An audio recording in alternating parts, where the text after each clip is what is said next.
Irshad, thank you for joining us all today. If we could go to the next slide, please. Start off with roll call. So David Chin, has he joined the call? Okay, Keith Edgar. Present. Mark Fairchild. Present. Janice Jucker. Here. Julie Mabry is absent, and Sharon Stewart. Present. Thank you all. Before we move forward in the agenda, I need a motion to designate me as the presiding officer. Do I have a motion? So moved. So moved. Okay. I heard Sharon moved, and then is there a second? Second. Was that Janice, or did I get the? Janice. Okay. All in favor? Aye. Aye. All right. Aye. The motion is approved. Okay, so the first item on our agenda today is the approval of minutes. I'm going to give you an update on the WOW roundabout renovations. We'll do our normal review of the metered parking. I'm going to give you an update on the PBD permit areas that we were surveying.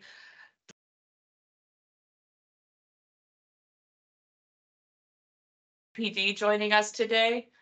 You want to introduce yourself? So I'm Officer Wyman. I'm with the Houston Police Department's Tech Ops Group, speaking on behalf of Lieutenant Dorton. Yes, Lieutenant Dorton. I still keep calling him Sergeant. Sorry. Lieutenant Dorton runs the flock camera program, and we asked them to come and kind of give you all an update on what's going on with the 12 cameras that we have on Washington. I will ask that if we have any questions or comments during my portion, if we could just hold those to the end so that we can let Officer Lyman speak about the flock cameras, and if you have any questions, then once he's done, he can leave and we can move forward if that's all right with everyone. Okay, so let's go on to the next slide. We sent the minutes to you all on Friday. I hope you had a chance to review them. If you have any edits, now would be a time to let me know. Otherwise, if there are no edits, do I have a motion to approve? Motion to approve. Motion it. Okay. I'll second it. Thank you. All in favor? Aye. All right. Minutes are approved. Next slide, please. So good news on the WOW roundabout renovation. The monument signs have been completed. We received the invoices today. I told you last time we asked the contractor to go out there and to clean the older two signs. So they went out there and they did their best, but they do not have the ability to pressure wash it. The funding ran out, so we don't really have that ability to do that. So it's something that we can look into the future. They kind of scrubbed it as best as they could, but we can continue to monitor that. I do have the invoices, and we'll probably be issuing the payment on those, and then talking to the insurance company about getting reimbursement for that Camp Logan sign within this week. The second item is the lighting. So we have reached out. So we have a quote from Tim Glover, which was just to repair the electric, to replace the bulbs and the globes, and to add that booster so that the power to the second light gets improved. Now that was a total of $100,000 is what he offered. So we've reached out to another electrician to see if they can do the booster, take care of all the landscaping, and then maybe we just go back to Mr. Glover and ask for the globes and the bulbs to be replaced. So we're waiting for kind of those estimates. As soon as we get those, I could forward those to you, or we could have it for the next meeting to plan our next steps. The third item that y'all, I'm sorry, you have a question? Mark, Yeah. Yeah, I want to interject on this for clarity purposes. Yeah. Tim Glover is not an electrician. We do not have a bid from an electrician. Right. We Yeah, have no, we have an estimate for an artist who's reached out to somebody. We need 2 electrical bids to get this moving forward. Correct. Yeah, and that's what we understood too, is that he's hiring an electrician to do that. So we're trying to find our own electrician to see if we can reduce the costs. Now the globes and the bulbs. What I'm stating is we're going to ignore his electrical bid because it's from a third party that we have no contact with. We Right. want two independent electrical contractors to bid on it. That cuts him out as being the job oversight person. We don't need to pay him to do Correct. electrical when he's not an electrician. No, correct. We are on the same page. The one Yeah. thing that we do need to maintain contact with him is for the globes and the bulbs. We don't believe an Yeah. electrician can change the bulbs. These were custom, whatever he made. So we're gonna ask the electrician to look at that and see if they can, but we understand or believe that it is not possible. So we do need to keep him on the sidelines kind of for the globes and the bulbs, but we are seeking bids for the other work. What was the custom fabrication component of the bulbs? Was it the bulb itself, or was it the socket in which the bulb was installed into? Do we know? It was the entire bulb. It was all fabricated. It was the socket portion and the bulb part. Everything Okay. was custom. The whole Okay. entire thing. So it would mean removing all the cording that kind of goes into the bulb. Yes. It's pretty complicated, but we're gonna see what we can find out. See if they Right, can do something. okay. I know one electrician has already said they can't do the bulbs, Yes. but we're trying to get more information and more costs back from them. Okay.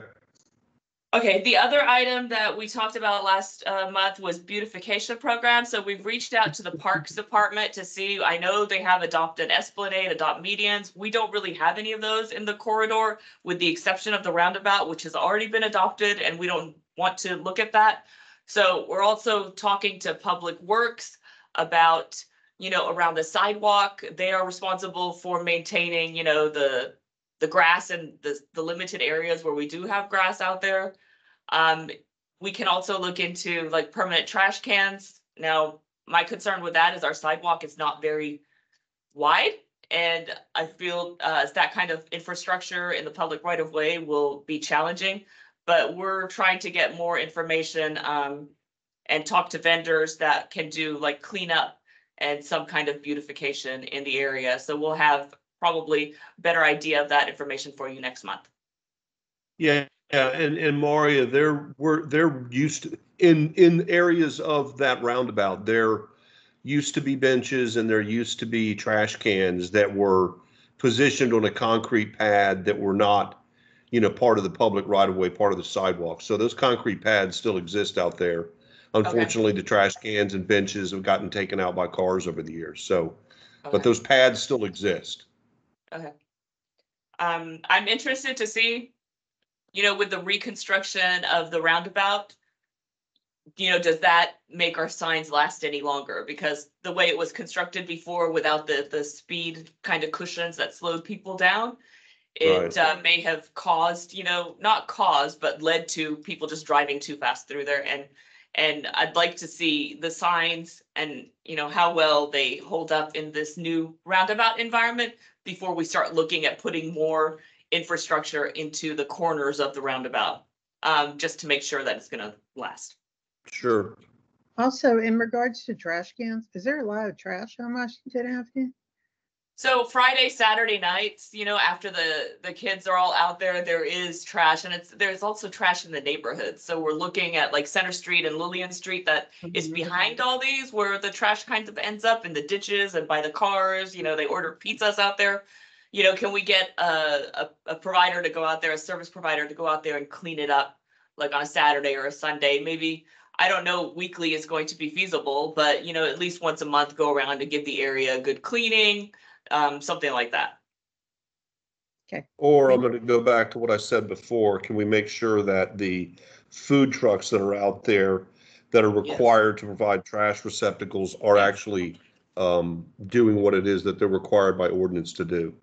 Okay, and I'm glad you reminded me of that because I did reach out to the health department and I'm waiting for them to give me some more information about how we can have them go out there and check all the food trucks. And I think our emails got caught up in the way. So let me reach back out to them and see what they can do about that. Thank you for the reminder. Yeah, and this is not a health department issue, I don't think, but, also the issue here is that these food trucks are open until, 3 and 4 o'clock in the morning. And the Right. way I read the ordinance is that if they're open, they are at all times supposed to have access to a public bathroom within 500 feet of that food truck. Right, The node, through all of his businesses out there, is providing them that bathroom access the times that his establishments are open. But once they're closed, those food trucks no longer have access to a bathroom, so those food trucks technically should be closed as well. right.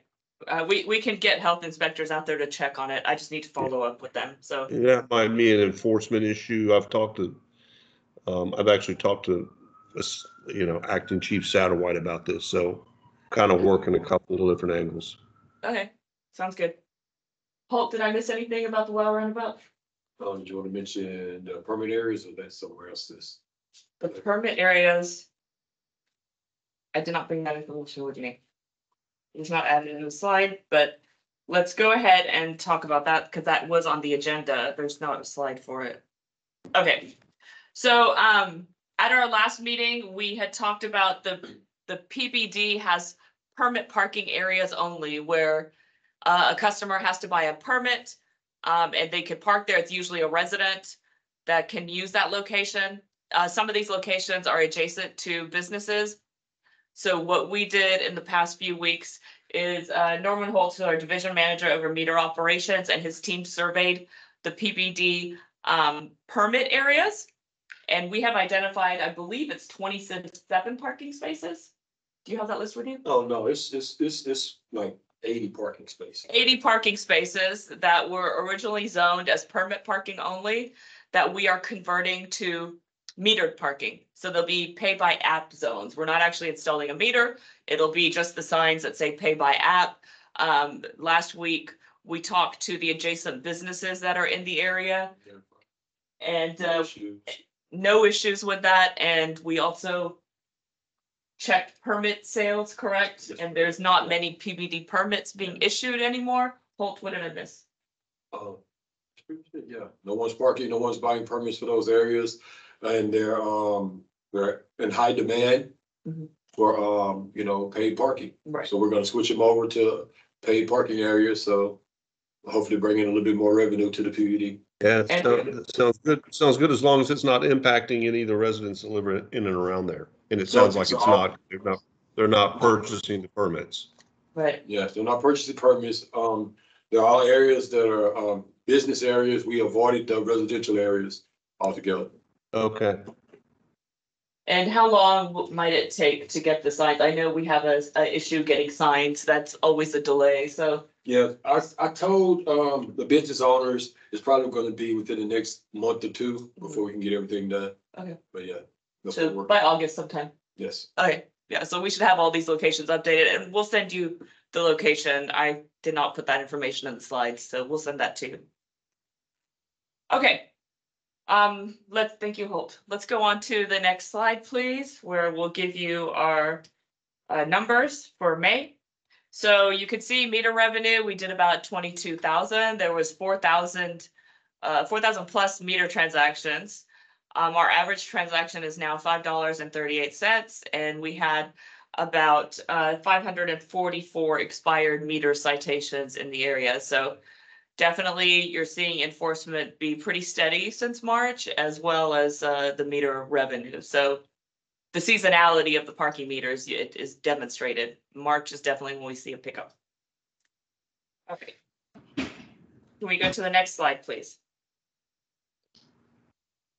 So our numbers for this current fiscal year, which is going to end June 30th, we're averaging about 361 citations per month. It's a little bit lower than FY23, which was at 421, but bear in mind, we also launched our virtual permit. So for a significant number of weeks, we were not really actively enforcing, trying to get the change adopted and managed a little better.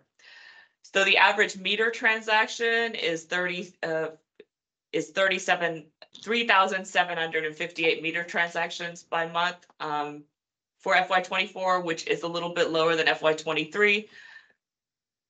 I know when the Astros play really well, we have really strong meter revenue, and from what I understand, it's not as good as we were last year. So that's what I don't know what else to say about that. We did have a few weather events, which I'll talk about in a second, when we talk about the tows.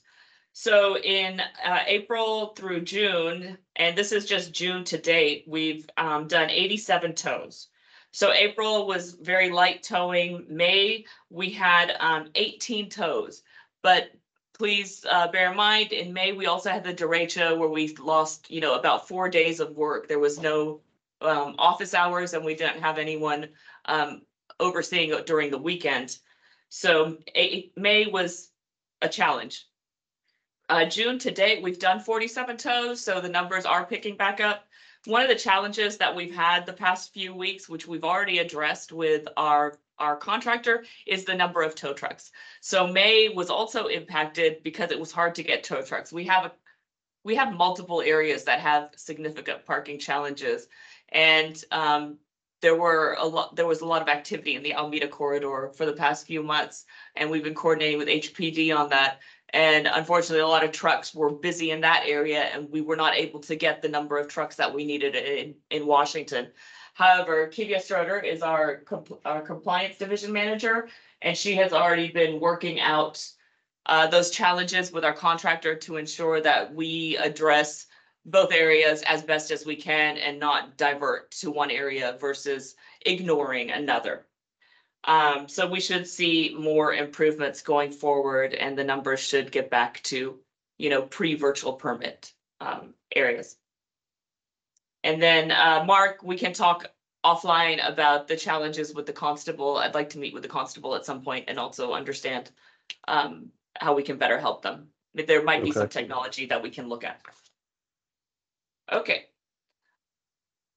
All right, we can go on to the next slide. The pro forma for the Washington PBD, we've outlined fiscal year 2024 in red, and the second to last line shows that our model is predicting that at the end of this fiscal year, which is in about 12, 13 days, the PBD will have earned $105,000 for this fiscal year after all expenses have been paid out.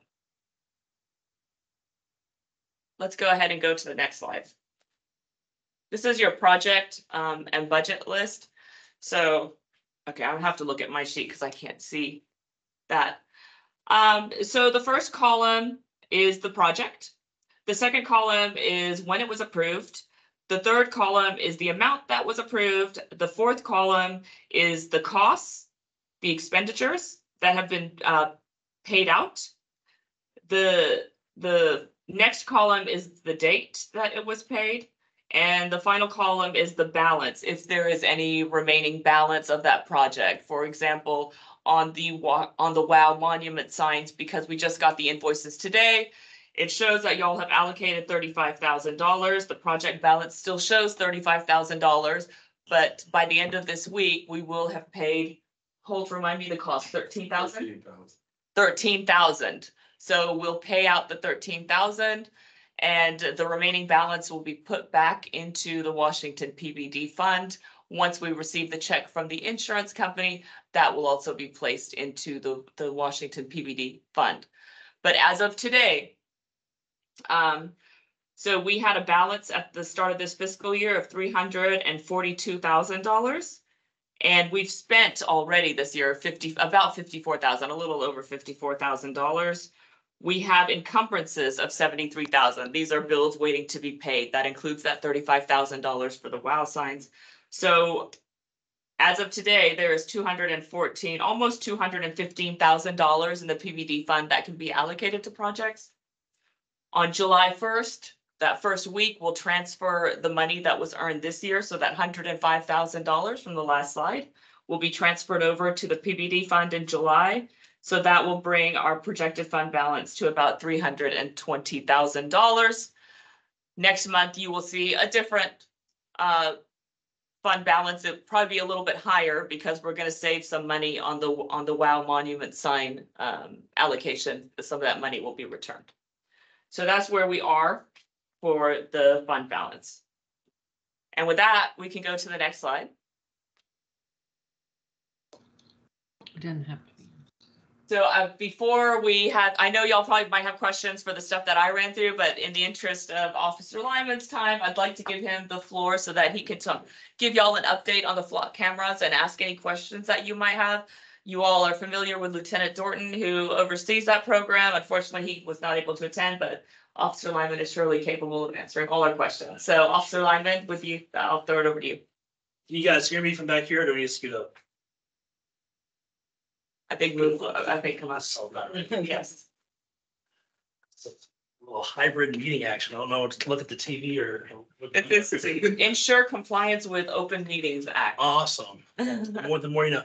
Hey guys, Officer Wyman, HPD. I've been working with Dorton for 2 years now. Was here whenever the Park Houston cameras went in. So I should be able to answer as many questions as you guys can come up with within reason. I do know right off the bat, y'all's the area along Washington corridor has been really kind of unique spot of Houston. And what I mean is we're not getting nearly as many what we would call like active hits as far as like stolen vehicles or things like that are cruising up and down Washington corridor. However, we are getting a lot of what we call like suspect vehicles for things.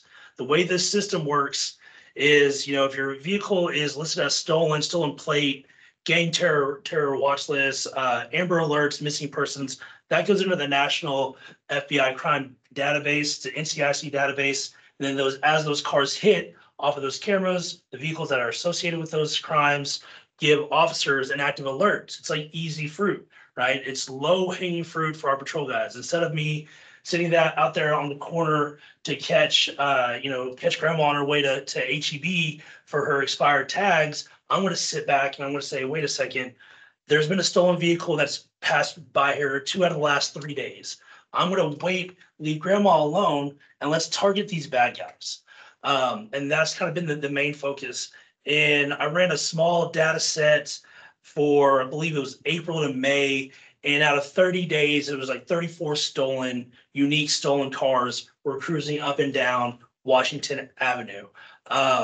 There's no way for us to track right now, efficiently, a way to see how many of those vehicles we made contact with. I just know that as like a former patrol officer, those are like the vehicles that you want to go after.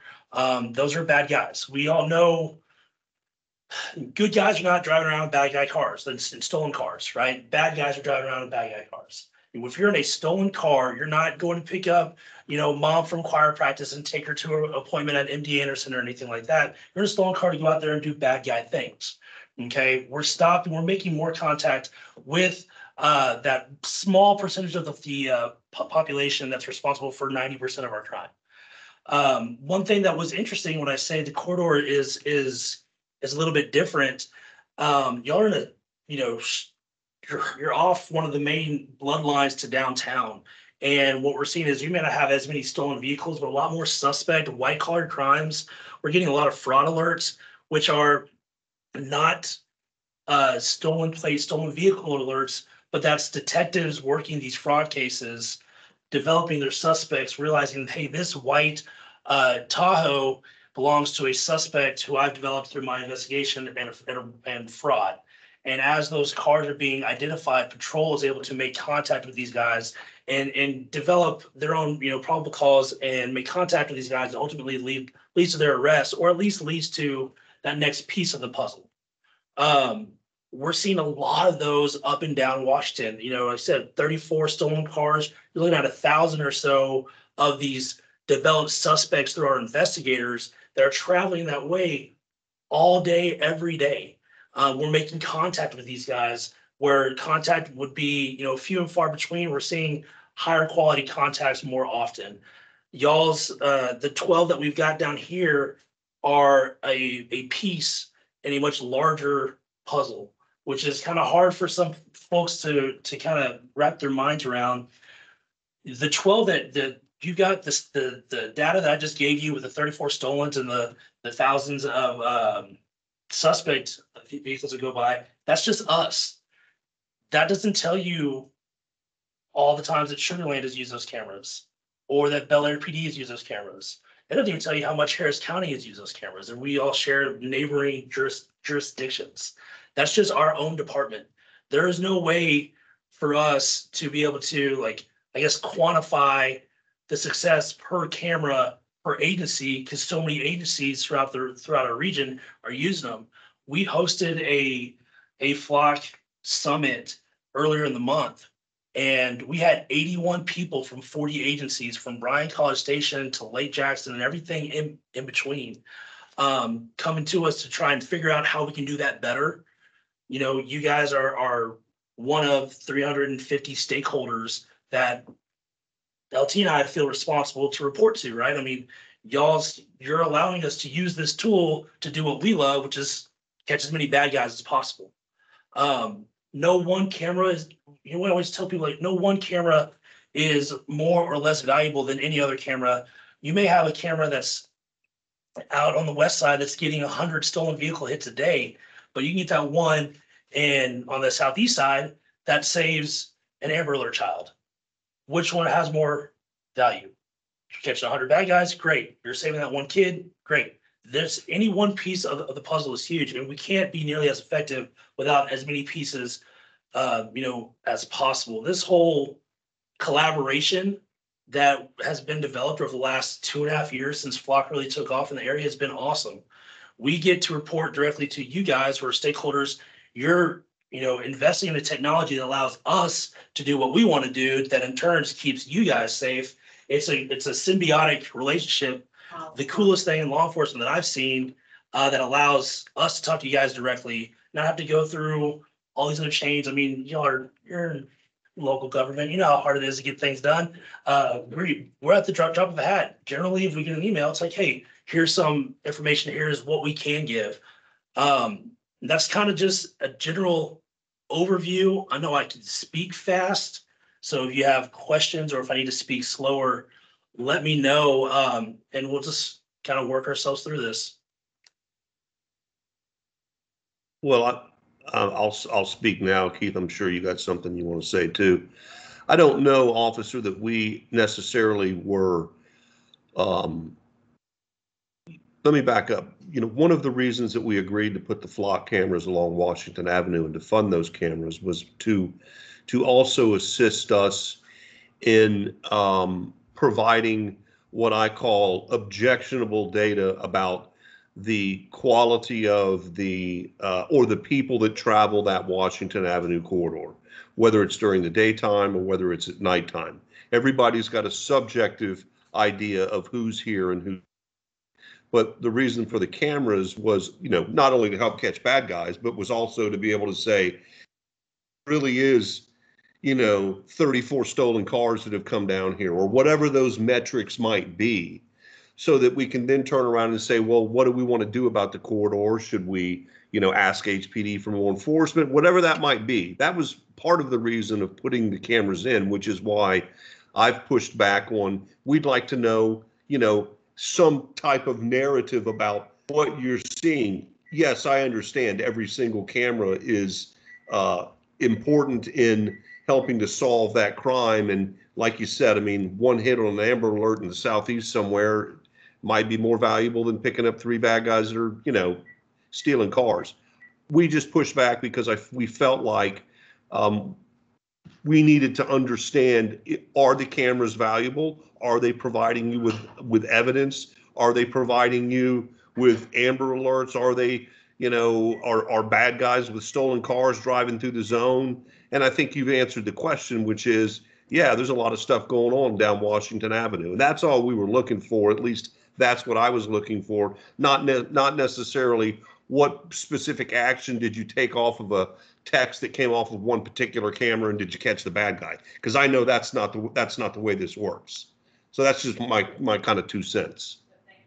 I appreciate it. You know, I said this is a tool that, if you guys watched the news recently, you know, Chief Satterwhite was just on the news talking about how important this stuff has become to our department. And it's not just what, like, insider perspective here. It's not just a tool for patrol, which the guys you guys see out there on the street. Our investigators are now using the tool just as effectively. And instead of what they would do is like write a sign off on a warrant, and just hope somebody picks them up someday. These cameras are allowing us to say, hey, look, there's the guy with the homicide warrant. And so I can nerd out about how important it's been as a user, as an officer, as an investigator, through my TAC experience and everything else. It's been fantastic. We haven't had a tool in law enforcement that has been this that hasn't been this much of a game changer since we started putting computers in our cars. And that's not a quote from me. That's coming from somebody that's a lot more important than I am. And it's great. And again, this isn't like a pandering or anything. We can't do it without all of our stakeholders, and you guys are there. So I want to say thank you for that. And we'll just keep on going with it. Can I interrupt, officer? I'm sorry, I can't remember your last name. Wyman, like Wyman. What? It's Wyman, like Wyman. Oh, okay, Wyman. All right, Officer Wyman. I just want to say thank you. I understand.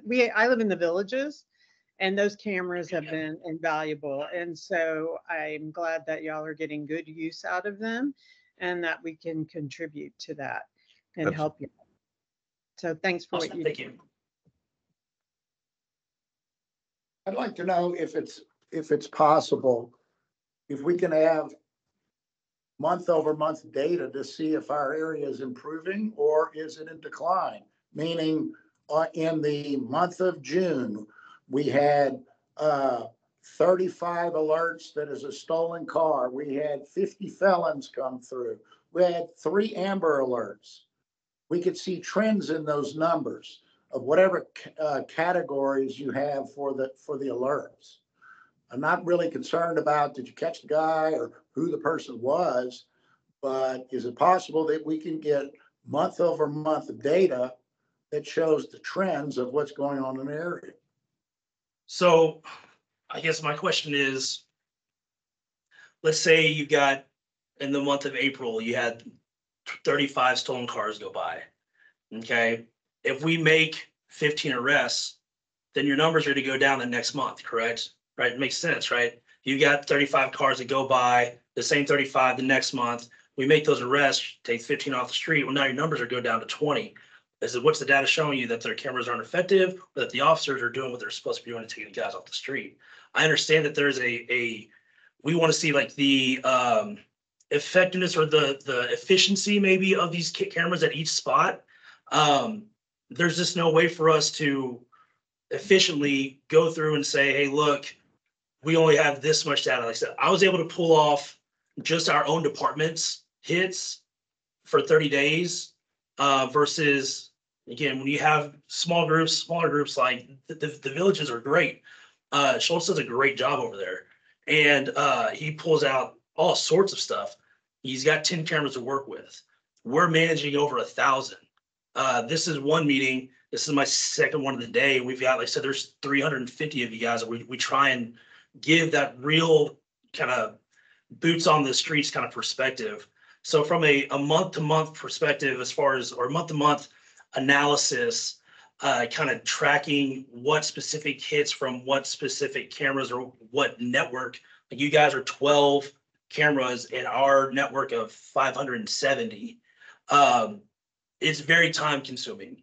The data that we collect, like I said, just the basic stuff that I was able to get, and I'm pointing at my phone because it was all on my phone, took, several hours. And that was uninterrupted, just me trying to just pull out some stuff to try and present something that we can.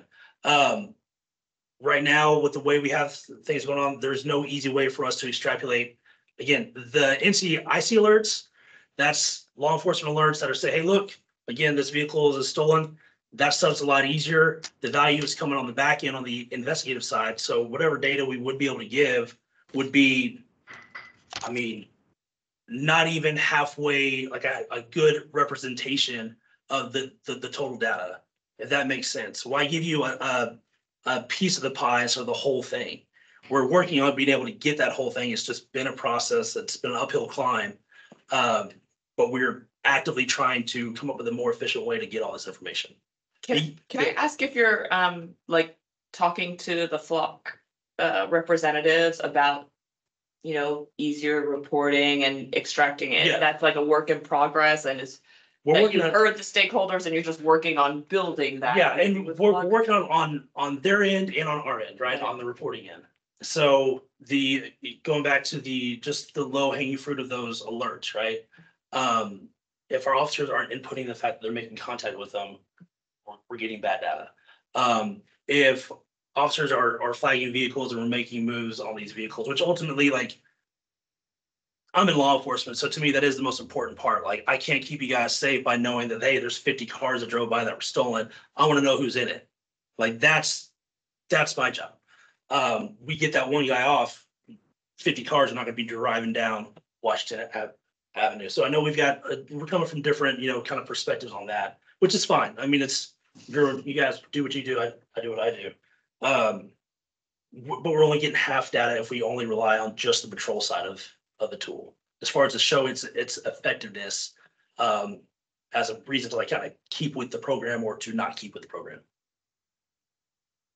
Does that make sense at all? Yeah, I mean, well, so it sounds like off of what Maria said that you are working with Flock to try to develop some better, I'm just going to call it reporting, if you will, about the effectiveness of the Flock, camera ecosystem as a whole. For sure. And that's one thing when we had that meeting and for all the Southeast Texas Flock workshop at the beginning of the month, we were able to see how different agencies are able to kind of get the data that they have. Again, Ray Schultz does a great job. Spring Branch ISD does a great job. Pearland does a fantastic job, but they had to build their own dashboards. And when they're working with a handful of cameras versus working with hundreds of cameras, it's a lot more, I guess it's not, easier is not the right word. They can do it efficiently, which is something that would take, Lieutenant Dorton and I, we have one other officer, forever. And then we'd have to pause everything else. We're just not there yet. We're working with Flock constantly on trying to improve their tool, both as a user and as an admin. And we're working not only with them, but we're working with the other departments in the region to say, hey, what are your ideas? How do you guys do stuff? Can we adopt that as HPD? Are we doing stuff at HPD that you guys can adopt in your agency? We all want to get on the same page. What you guys are asking for is the same ask that everybody has been asking for. We're trying to get a little bit louder. We're trying to make it a little bit more efficient for us to be able to access that. We're just not there yet.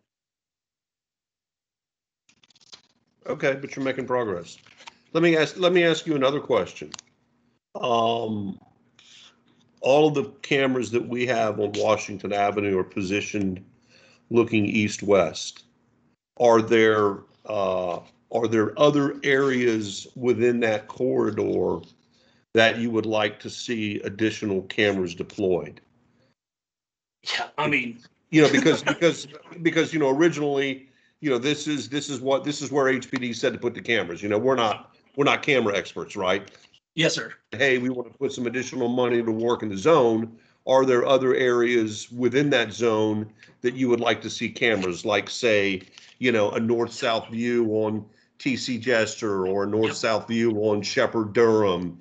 I don't know the answer, but you can see we've got a healthy fund balance that we've got to figure out a way to come up with some projects to spend. And so, if we said, hey, we want to put 4 more cameras or 6 more cameras to use, spend another $10,000 or $15,000, could you come up with areas that would also benefit the existing network?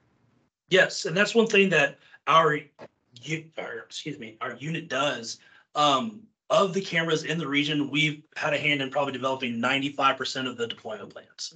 And so what that allows us to do is we can say, great, we've got Washington covered. So if your council member comes back from the back end or a business district or somebody else, we don't have redundant cameras, right? Let's not put this one here because it captures the same stuff. What you guys have got, those suggestions, north and south on TC Jester, on Shepherd, is going to be great because you're getting them as they're coming in and out of downtown. But if they snake off Center Street, you guys know Washington isn't where all it's right behind it, right? Right. That's anything that's going to allow us to get there. Studentmont's kind of the same way. These traffic patterns are huge for us because we've got east and west, like you said, locked down. Anything we can get north and south. If you want us to like look at it, we what we do when we come up with these plans is we look at the current placement, we look at the crime data, we make contacts with the CST. So in y'all's case, it's Central. We go and talk to Central Patrol, Central Crime Suppression Unit, their DRT guys, try to get their feedback too. Like, hey, you are the boots on the street. Tell me where these hotspots are at. And then we can go, okay, great. We have all this crime data. What we can do, where's the best location for these things to help us combat those issues? I mean, those spots that you suggested would be awesome. Okay. So. Would you like Okay. HPD to provide a Yeah, I was gonna recommendation for us? say, I mean, could they take a look at the corridor and where, we currently have cameras placed and come back with, the wish list of, if they could have it all, That's right. where they, might like additional cameras, and then we can decide how we want to move forward, or if we want to move forward. Yeah, and I'll go through and I'll rank them 1 through Yeah. whatever. Hey, look, these are the most important. These would be the 100%. I can get that to you guys probably by like next Friday at the latest, I would think. Okay. That's plenty of time before y'all's next meeting, Oh, right? yeah. Oh, The there we next go. meeting is next month. Oh, there we go. Okay. Perfect. Well, thank you. Not a problem. Any more questions for Officer Lyman? Or can we release him for his next stakeholder meeting? Right? No, I mean, again, Thank you very much for your time. I love it. I love doing this stuff. I love to hear y'all's feedback and concerns because ultimately, like, we are a partnership. So Yeah. Thank appreciate you. it. Thank you so Thank much. you, Officer Lyman. See you guys. Please. Thank you tell me for your time. if Be safe out there. Thank you. All right. Thank you. All right. So now I know I rushed through the presentation, so if there's any slides you want to go back to, or if you have any questions for me, I'm happy to take those now. Sorry to put that on pause. I know he was kind of busy today, so. No? Okay. No, So- I mean, go ahead. So for our next meeting, July 9th at noon, we will hopefully have, at least 2 electrician quotes for the work that we need done there, and we'll have more information on some kind of landscaping cleanup program that we could possibly implement in the area. We will have the updated budget and project sheet that'll show you your true balance.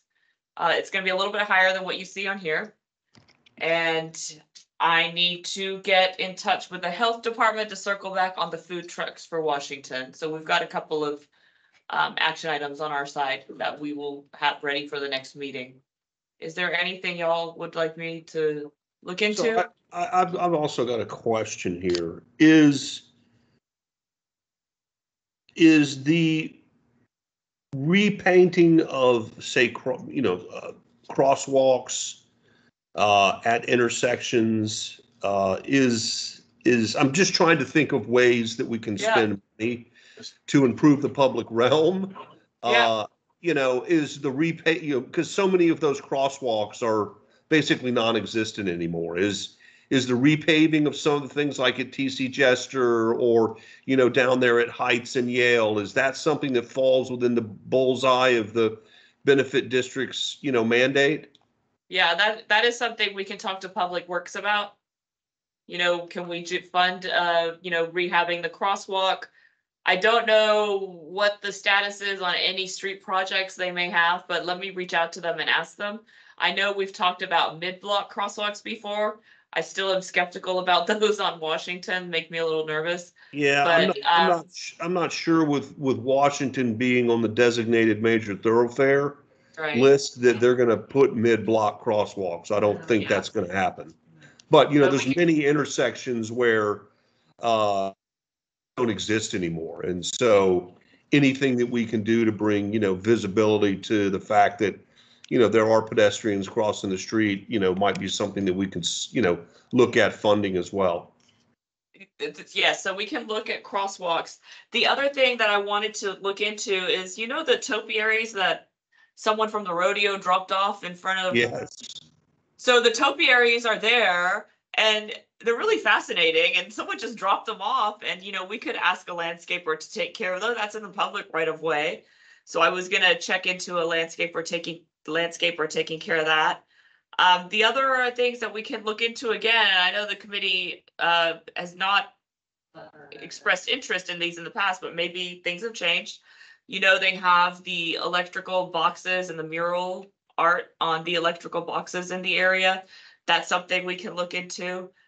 Even with crosswalks, we could talk to the public traffic engineer about having like more of an artistic type crosswalk. They have the Pride one in the Montrose area, and I think they've got a different type of crosswalk. I can't remember where else it is, but it's something, artistic. That's also, these are options that we could look into if you'd like. Yeah. Well, you know my comments on the artistic nature of what should be. Well, I like Which- the artistic idea. I think that's Yeah. good. Yeah. And I have to go, y'all, so I just want to say goodbye. Yeah. Thanks, All right. Janice. Yes, Thank- we're at the end of our call anyway, so thank you so much for taking time for us today.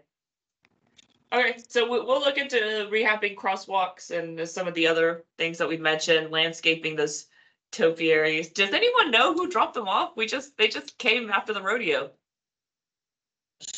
So Stacy is screaming something from across the room saying that there's apparently There's supposed to be a nursery going into that spot and they have dropped them off there.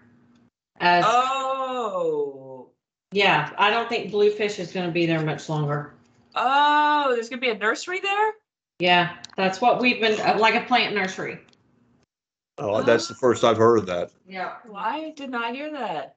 That's Oh, the street. But if RFP Bluefish. you hear something different, let us know. Cause it's Okay. actually, it's kind of a cool thing, but Yeah. I'll check into that, see if the permitting knows anything about what's going on. Okay. yeah.